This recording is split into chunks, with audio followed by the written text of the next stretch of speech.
Èèyàn lé no be small thing ni o. Wọ́n ní pàṣán tí a fi na ìyálé ó wà ní àjà fún ìyàwó. Èèyàn lé ọ̀rọ̀ yìí ó tún di ẹ jẹ́ ká jọ jókòó ká gbọ́ gist ni. Wọ́n ní Temitope, Olori Temitope àti Olori Ronke, wọ́n ní wọ́n finish àti Dr. Lizzie, wọ́n ní wọ́n finish Mariam o.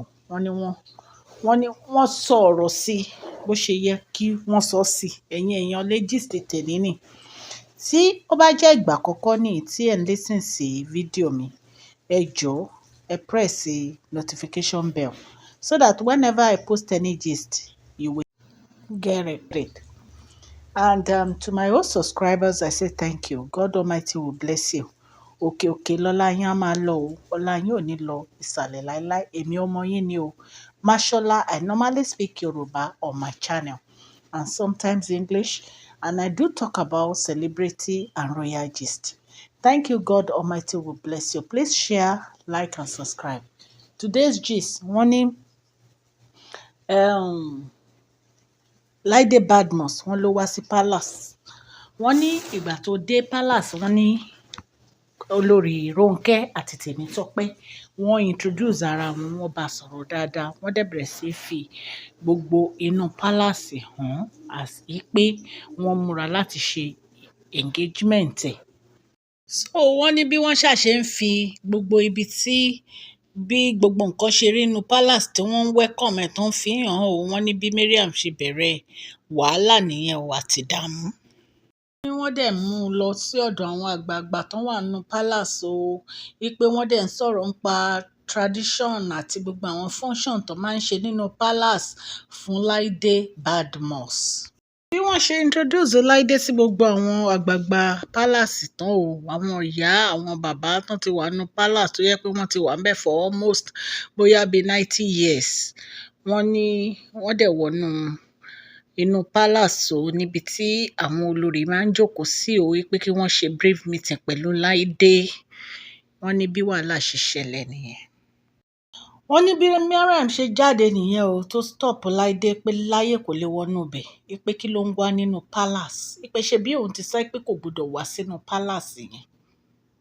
Bí Olori Ronke àti Temitope ṣe yarí fún Mariam nìyẹn pé kí ni Mariam gan forí ẹ̀rù, wípé kí ló ń fi àwọn pè ná, wípé kí ló dé tó jẹ́ pé gìràgìrà yìí ti pọ̀jù nínú palace, wípé kí ni tiẹ̀ láti sọ fún Laide pé kò lè wọnú palace, wípé kí ni tiẹ̀ láti sọ pé Laide ò tíì di ìyàwó so kò lè jẹ́ ìkan ní ara àwọn láti ṣe meeting, wípé kí ni tiẹ̀. Wọ́n ní bí wọ́n ṣe bẹ̀rẹ̀ sí bá fa wàhálà nìyẹn. Wọ́n ní bí Elizabeth ṣe dá sí ọ̀rọ̀ náà nìyẹn o. Tí Elizabeth gbọ́ bọ́n ṣe ń pariwo, wọ́n ní bí Elizabeth ṣe wá síbẹ̀ nìyẹn.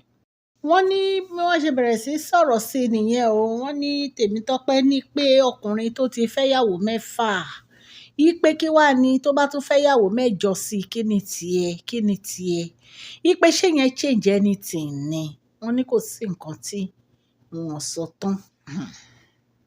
Wọ́n ní Olori Ronke kọ̀ jáde, àwọn náà kọ̀ dá sọ̀rọ̀ yẹn ní pé kí ló dé náà, ṣé nítorí àwọn ò sọ̀rọ̀ láti jọ yìí, wípé kí ló dé tó ń ṣe báyìí Mariam, kí ló dé tó ń ruin everything fáwọn, wípé wàhálà ẹ náà ló kọ̀ sí gbogbo wàhálà tó ń ṣẹlẹ̀ ní palace tó jẹ́ pé kò sí ìfọ̀kànbalẹ̀, wípé ní ìsìn àwọn ò mọ stage táwọn wà pẹ̀lú kábíyèsí, pé wọn náà ló kọ̀ sí gbogbo wàhálà yìí. Wọ́n ní Laide ò sọ̀rọ̀ tiẹ̀, ó kàn jókòó ó ń wo gbogbo wọn ni kò gbìn kò sọ̀rọ̀. Wọ́n ní Elizabeth, wọ́n ní Olori Ronke sọ fún yín pé àwọn ò fẹ́ kábíyèsí nítorí ìfẹ́, wípé the only person tí kábíyèsí fẹ́ nítorí ìfẹ́ ni Queen Naomi, wípé kò fẹ́ àwọn nítorí ìfẹ́, wípé so kó fi kábíyèsí sílẹ̀ kó jẹ́ kí kábíyèsí rí imú mi, kó fi kábíyèsí sílẹ̀ kó jẹ́ kí kábíyèsí ní ìfọ̀kànbalẹ̀, wípé ṣé wọn fẹ́yàwó ni wọ́n fẹ́ ni, wípé ó kàn ń ruin everything fáwọn ni, wípé ó kàn ń ba gbogbo nǹkan jẹ́ fáwọn ni. Wọ́n ní allegedly ni o, gbogbo nǹkan tí mò ń sọ ẹ̀ alleged ni o. Wọ́n nínú bí Olori Ronke, dẹ̀ mọ̀ pé Olori Ronke ò kì í sọ̀rọ̀ rárá, nǹkan tó fi mú Olori Ronke sọ̀rọ̀ ó mì pé Mariam ó ti bá dé gbì.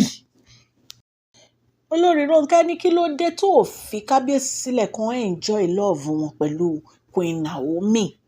Ipe wọn náà ló ṣe tí Queen Naomi ò fi padà wá sí palace. Pé kí ló dé ṣán fi ṣí ẹ ni. Wọ́n nínú bí Olori Ronke gan o. Wọ́n ní bí Elizabeth náà ṣe gbé tiẹ̀ fún nìyẹn pé kí ló dé. Ipe kí ló dé tó fẹ́ máa control kábíyèsí. Ṣé wọ́n ní ọba ni? Ipe kábíyèsí láwọn fẹ́ fẹ̀yìn onírárá wọn ò lè fẹ́. Ipe kí ló ṣẹlẹ̀ gangan náà? Kí ni wàhálà tiẹ̀ nínú ọ̀rọ̀ kábíyèsí? Ipe tí kábíyèsí bá láwọn fẹ́ fẹ̀yàn 20 wọnú pálásì, ìyàwó làwọn àwọn ò ní ẹnu ọ̀rọ̀ àwọn ò lè sọ nǹkan kan. Ipe ọba ó ba lórí ohun gbogbo ni. Wọ́n ní bí gbogbo wọn ṣe ń gbé fún nìyẹn o, tó ń gbé fún ní gbígbóná, tó ń gbé fún ní tútù. Wọ́n ní bó ṣe walk away nìyẹn pẹ̀lú ìtìjú. Wọ́n ní ìtìjú yẹn pọ̀. Wọ́n ní ìtìjú yẹn pọ̀. Wọ́n ní Láídé ò gbin o, Láídé kàn ń wò báyìí. Ẹni tá a sọ pé ó gba èèyàn. Ẹ mọ̀ pé Láídé ló ń fẹ́ kábíyèsí, Láídé ló mú wá sí palace. Àwọn èèyàn burú. Ọlọ́run, ilé ayé yìí lágbára. Ilé ayé yìí lágbára. Anyway, gbogbo ẹni tó bá ṣàṣebi sí Queen Naomi, ó máa jèrè iṣẹ́ ọwọ́ ẹ̀ ní àṣẹ Ọlọ́run ọba.